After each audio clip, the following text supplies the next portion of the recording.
بسم اللہ الرحمن الرحیم۔ اعوذ باللہ من الشیطان اللعین الرجیم۔ بسم اللہ الرحمن الرحیم۔ الحمد للہ رب العالمین، الصلاۃ والسلام علی اشرف الانبیاء والمرسلین، خاتم النبیین، سیدنا و نبینا و حادینا و طبیب نفوسنا، مولانا و مولا الثقلین جد الحسن والحسین ابی القاسم محمد، اللہم صلی علی محمد و آل محمد وعلی اہل بیتہ الطیبین الطاہرین المعصومین المظلومین ولعنۃ اللہ علی اعدائہم اجمعین۔ وقال اللہ تعالی فی محکم کتاب المبین اشرف الصادقین وقولہ الحق بالحق۔ بسم اللہ الرحمن الرحیم۔ انا اعطیناک الکوثر فصلی لربک وانحر انا شانئک هو الابتر۔ ناظرین کرام، ہم آپ کی بارگاہ میں حضرت شہزادی عالمیان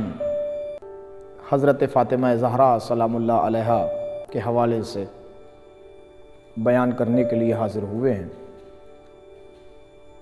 قرآن کریم میں حضرت زہرا سلام اللہ علیہا کے لیے جہاں متعدد آیات آپ کے فضائل اور آپ کے مناقب اور آپ کی سیرت کی نشاندہی کر رہی ہیں اور بیان کر رہی ہیں، وہیں یہ قرآن کا مختصر سا سورہ مکمل حضرت زہرا سلام اللہ علیہا کی حیات طیبہ کو اپنے اندر سمیٹے ہوئے ہیں۔ اس سورہ کی شان نزول آپ کے ذہن نشین ہے کہ جب حضرت ختمی مرتبت یعنی ہمارے اور آپ کے پیارے نبی حضرت محمد مصطفیٰ صلی اللہ علیہ وآلہ وسلم کی جو اولادیں خدا کی طرف سے عطا ہوئی تھیں ان کی وفات ہو گئی، اور جب آپ اپنے بیٹے کو دفن کر کے واپس آ رہے تھے تو اس وقت عاص ابن وائل نے پیغمبر اسلام پر طنز کرتے ہوئے اور پیغمبر اسلام پر تنقید کرتے ہوئے اور اشارتاً اور اشارے سے یہ بات کہی کہ پیغمبر کی جو نسل ہے وہ منقطع ہو گئی، اب پیغمبر کا سلسلہ نسب آگے نہیں بڑھے گا۔ جب سلسلہ نسب آگے نہیں بڑھے گا تو ظاہر سی بات ہے کہ جس مقصد کے لیے پیغمبر تشریف لائے ہیں وہ مقصد بھی ادھورا رہ جائے گا، یعنی شریعت، اسلام، دین، جتنی بھی چیزیں پیغمبر سے تعلق رکھتی ہیں وہ ختم ہو جائیں گی۔ اس بات کو خدا وحدہ لا شریک نے پیغمبر اسلام کے چہرہ مبارک پہ ابھرنے والے تاثرات کو محسوس کرتے ہوئے جب محسوس کیا تو آپ کے لیے تسلی بخش لہجے میں اور آپ کی نسل کو برقرار رکھنے کے لیے آواز قدرت آئی کہ ہم آپ کو کوثر عطا کرنے والے ہیں، یہ ہم آپ کو کوثر عطا کریں گے، یہ ہم نے آپ کو کوثر عطا کیا۔ تو انا اعطیناک الکوثر، ہم نے آپ کو کوثر عطا کیا۔ اب یہاں پر مفسرین نے جو اس لفظ کوثر کی وضاحت کی ہے اور تفصیلات و تفسیر بیان فرمائی ہے تو اس میں شیعہ علماء کرام میں کوئی اختلاف نہیں ہے، سب نے کوثر سے مراد جو ہے وہ نسل کثیر لیا ہے، اولاد لی ہے، لیکن علماء اہل سنت میں اس میں تھوڑا سا اختلاف ہے۔ اس میں نظریات ہیں، کچھ لوگوں کا نظریہ ہے کہ کوثر سے مراد علماء ہے، کوثر سے مراد جو ہے وہ چشمہ زندگی ہے، کوثر سے مراد نسل کثیر ہے، اور الگ الگ پہلو ہیں کہ جس پہ روشنی ڈالی گئی ہے۔ علامہ امام فخر الدین رازی نے بھی اس کی تفسیر لکھی ہے اور اس کے معنی الگ الگ بیان فرمائے۔ ساری تفصیلات سے گریز کرتے ہوئے میں آپ کی بارگاہ میں یہ بات عرض کرنا چاہتا ہوں کہ آخر میں چاہے وہ اہل سنت کے علماء اور مفسرین ہوں یا اہل تشیع کے، اہل تشیع میں تو لمسب سب نے یہ بات لکھی کہ کوثر سے مراد نسل کثیر ہے، اہل سنت کے علماء نے بھی آخر میں یہ لکھا کہ کوثر سے مراد نسل کثیر ہے، اولاد حضرت پیغمبر کی طرف اشارہ ہے۔ تو اگر ہم نچوڑ نکالتے ہیں اس آیت کا تو کوثر سے مراد نسل کثیر یعنی کوثر سے مراد حضرت زہرا سلام اللہ علیہا۔ تو ایک بات تو یہ کہ انا اعطیناک الکوثر کا ترجمہ اگر آپ کریں تو یہ جو ہے مناسب ترجمہ ہوگا کہ ہم نے آپ کو زہرا عطا فرمائی، ہم نے آپ کو فاطمہ عطا فرمائی۔ اب دوسری بات اگلی آیت میں ارشاد ہوا کہ اب آپ کو ہم نے جب کوثر عطا کیا اور فاطمہ زہرا اور نسل کثیر جب ہم نے آپ کو عطا فرمائی، فصلی لربک، اپنے اللہ کے لیے نماز پڑھیے، ونہر، اور قربانی دیجیے۔ تو اس میں جو عطا الہیہ ہے، آج پوری دنیا کے اندر جو نسل زہرا باقی ہے، سادات کرام جو باقی ہیں، اس کی وجہ یہ ہے عزیزو کہ اتنے مظالم ہونے کے باوجود، دیواروں میں زندہ چنوانے کے باوجود، خون کا گارہ بنوانے کے باوجود، نسل زہرا کو قتل کرنے کے باوجود آج پوری دنیا کے اندر جو نسل زہرا باقی ہے، سادات کرام باقی ہیں، اس کی وجہ یہ ہے کہ عطا دو طریقے کی ہوتی ہے۔ عطا دو طریقے کی ہوتی ہے، ایک عطا بالعوض ہوتی ہے اور ایک عطا بلا عوض ہوتی ہے۔ جب عطا بالعوض ہو، یعنی عطا کے بدلے میں کوئی چیز لے لی جائے اور مطالبہ کیا جائے اور وہ چیز مل جائے، تو پھر وہ عطا واپس نہیں لی جاتی۔ مثلا آپ نے کسی کو کوئی چیز دی، آپ نے کسی کو اگر رومال بھی دیا ہے اور آپ نے بدلے میں کہا کہ بھائی ہمارے اس رومال کے بدلے میں آپ ہمارے لیے استغفار کر دیجئے، آپ تو آپ نے کیونکہ بدلے میں استغفار مانگ لیا، تو اب آپ کو رومال واپس لینے کا حق نہیں ہے۔ تو اگر آپ عوض میں کوئی چیز لے لیتے ہیں تو آپ کو پھر عطا کے واپسی کا اختیار آپ کا ختم ہو جاتا ہے۔ تو میں بہت ہی اختصار کے لفظوں میں یہ بات آپ کی بارگاہ میں عرض کرنا چاہتا ہوں کہ زہرا پیغمبر کو جو قدرت کی طرف سے ملی وہ عطا الہیہ تو ہے، مگر اس عطا کے عوض میں اللہ نے پیغمبر سے مطالبہ کر لیا کہ آپ نماز پڑھیے اور آپ اللہ کی راہ میں قربانی دیجیے۔ تو ظاہر سی بات ہے کہ جب عطا کے عوض میں نمازیں اور قربانیاں ہو گئیں تو اب یہ نسل سیدہ قیامت تک مٹ نہیں سکتی، چاہے کتنے ہی مظالم کوئی ڈھالے یا کوئی کتنی کوشش کر لے کہ نسل سیدہ ختم ہو جائے، نہیں ہو سکتی۔ اب اس کے بعد یہ ایک مسئلہ اور ایک معاملہ تھا کہ جس کو ہم نے آپ کے سامنے واضح کیا کہ کچھ بھی ہو سکتا ہے مگر نسل سیدہ منقطع نہیں ہو سکتی، اور اس کا بیان ثبوت ہے اس وقت پردہ غیبت میں ہمارے اور آپ کے آخری امام زمانہ عجل اللہ تعالیٰ فرجہ،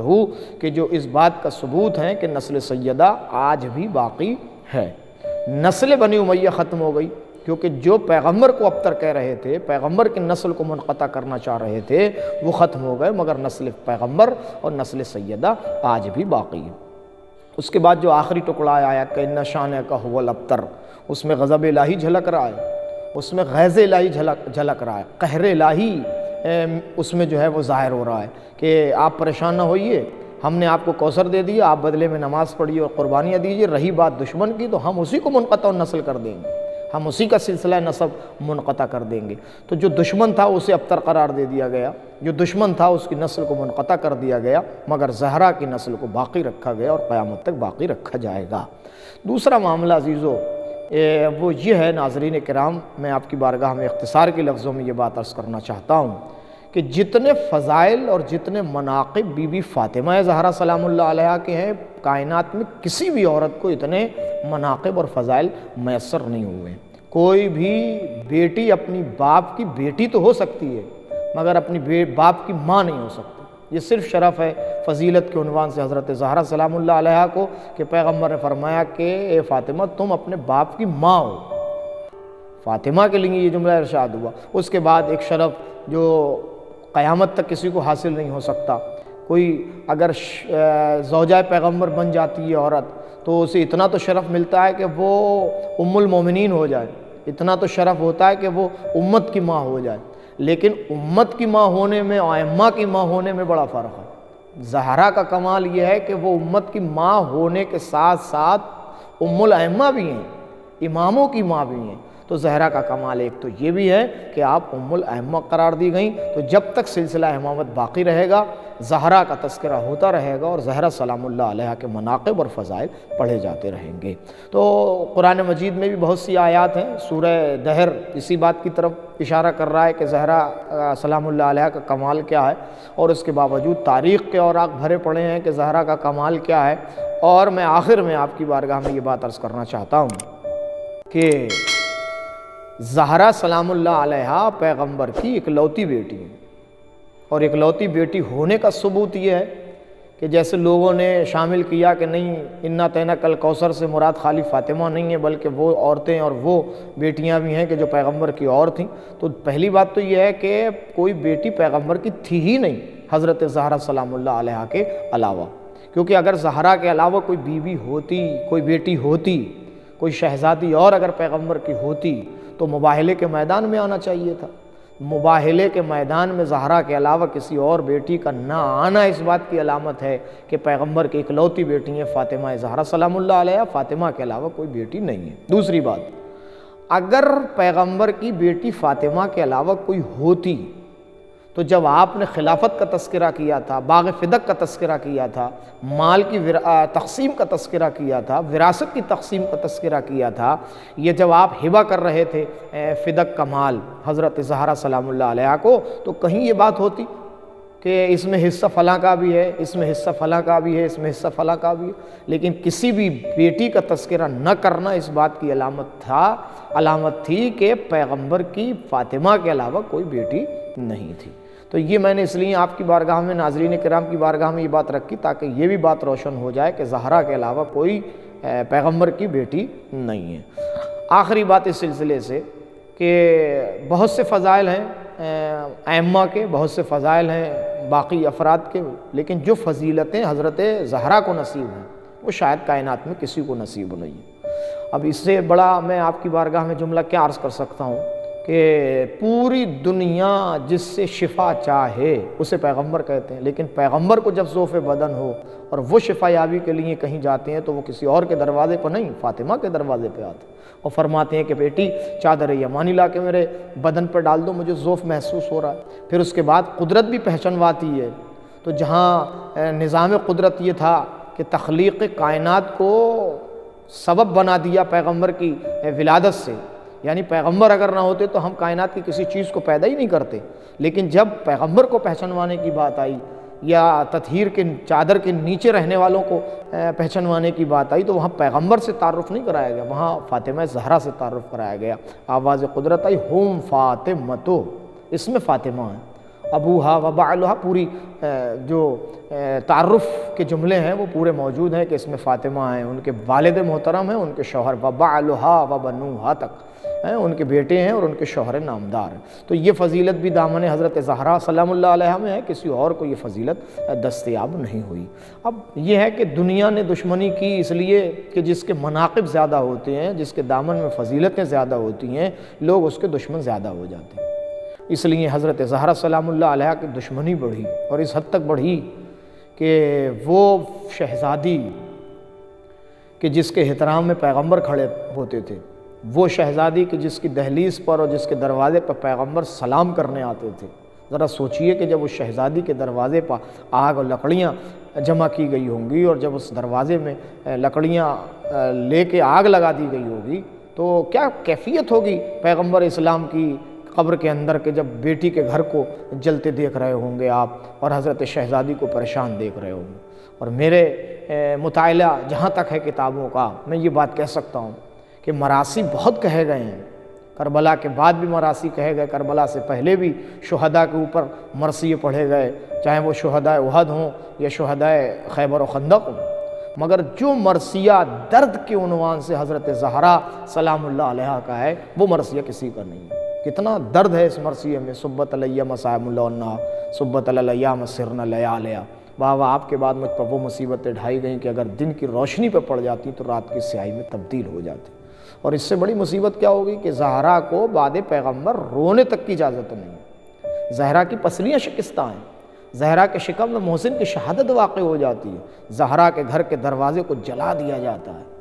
یہاں تک کہ حضرت فضہ خود ناقل ہیں اس بات کو کہ جب رہائی کے بعد زندان شام سے مدینہ تشریف لائی ہیں فضہ کہ جنہوں نے سارے مصائب دیکھے ہیں، مگر ان کے جگر سے پوچھیے آپ کہ جن سے پوچھا گیا مدینہ میں رہائی کے بعد، شام کی رہائی کے بعد کہ یہ بتائیے کہ آپ کو سب سے زیادہ تکلیف کہاں پر ہوئی، سب سے زیادہ درد کا جملہ آپ کے دل پر کون سا لگا اور کون سا اثر انداز کر گیا، تو آپ نے کربلا کا تذکرہ نہیں کیا، آپ نے شہزادی زینب کے مصائب کا تذکرہ نہیں کیا، آپ نے حضرت حسین کی مصیبتوں کا ذکر نہیں کیا، آپ نے فرمایا کہ میں اس وقت بہت پریشان ہوئی تھی کہ جب میری شہزادی در و دیوار کے درمیان تھی اور مجھے آواز دے رہی تھی کہ فضہ آؤ میری خیریت لے لو، اس لیے کہ میرے محسن کی شہادت واقع ہو گئی ہے، محسن کی شکم میں شہادت، اور پسلیاں ٹوٹی ہیں، مگر اس کے باوجود اپنے والی و وارث علی مرتضیٰ سے اپنے درد کی ذرہ برابر تکلیف کی شکایت نہیں کی، نہ درد کا احساس ہونے دیا، بلکہ اپنے درد کو چھپا لیا۔ جب یہ خبر ہوئی کہ علی کے گلے میں ریسمان ظلم باندھی گئی ہے، مولا کائنات کو لے جایا جا رہا ہے کشا کشا، تو اپنا غم چھپا لیا اور پیچھے پیچھے دوڑی اور فرمایا کہ ابو الحسن کو چھوڑ دو ورنہ سر کے بالوں کو پریشان کر لوں گی۔ پھر اس کے بعد علی کو بلا کے وصیتیں فرمائی ہیں، اور وصیتوں میں فرمایا کہ اے میرے والی وارث، اگر فرصت ملے اور وقت ملے تو میری قبر پا کے قرآن پڑھنا، میرے حسین کا خیال رکھنا۔ تو یہ ایک ماں کی وصیت تھی بیٹے کے لیے، ایک شوہر کے سامنے ایک بیوی کی وصیت تھی، تاکہ شریعت کا مزاج اور شریعت کا نظام بھی برقرار رہے اور ہمارے دل کی حسرتوں کو بھی آشکار کر دیا جائے کہ ہم بعد وفات بھی اگر کسی چیز کو سننا پسند کرتے ہیں تو وہ قرآن کی تلاوت ہوتی۔ اور وہی ہوا کہ رات کے سناٹے میں علی مرتضیٰ نے جب فاطمہ زہرا کو دفن کر دیا، وہ فاطمہ سپرد لحد ہو گئیں، تو علی وصیت کے مطابق، مولا کائنات وصیت کے مطابق جاتے تھے قبر زہرا پر قرآن پڑھنے کے لیے، تلاوت قرآن کے لیے۔ مگر ایک دن اتفاق یہ ہوا کہ قبر زہرا لرزہ برندام تھی، تو علی نے دستے مبارک رکھا اور پوچھا کہ بنت رسول فاطمہ، آج کیا وجہ ہے کہ آپ کی قبر منور کو لرزاں ہیں؟ اندر سے آواز آئی، مولا میرے والی و وارث جلدی آپ گھر جائیے، اس لیے کہ میرا حسین پیاس سے تڑپ رہا ہے، میرے حسین کو پیاس لگی ہے۔ جس زہرا نے مرنے کے بعد، شہادت کے بعد، وفات کے بعد اپنے حسین کی پیاس کا اتنا خیال رکھا، وہ زہرا کربلا میں کتنا پریشان ہوگی کہ جب اسی کی آغوش میں اس کے لال کا گلا کاٹا جا رہا ہوگا اور وہ آواز دے رہی ہوگی، اے نہر علقمہ، میرا بچہ 3 دن کا پیاسا تھا، مگر تجھے اتنا خیال بھی نہیں آیا کہ میرے بچے کو ایک جام آب دے دے تاکہ میرے بچے کا خشک گلا تر ہو جائے اور میرا بچہ سکون سے قربان ہو جائے۔ تو یہ ایک ماں کی محبت تھی بیٹے کے لیے، اور ایک ماں کی لگن اور چاہت تھی کہ جس نے وقت نزاع بھی اپنے بچوں کا خیال رکھا اور امت مسلمہ کی سفارش اور امت مسلمہ کی بخشش کی دعائیں کرتی رہیں۔ وآخر دعوانا والحمدللہ۔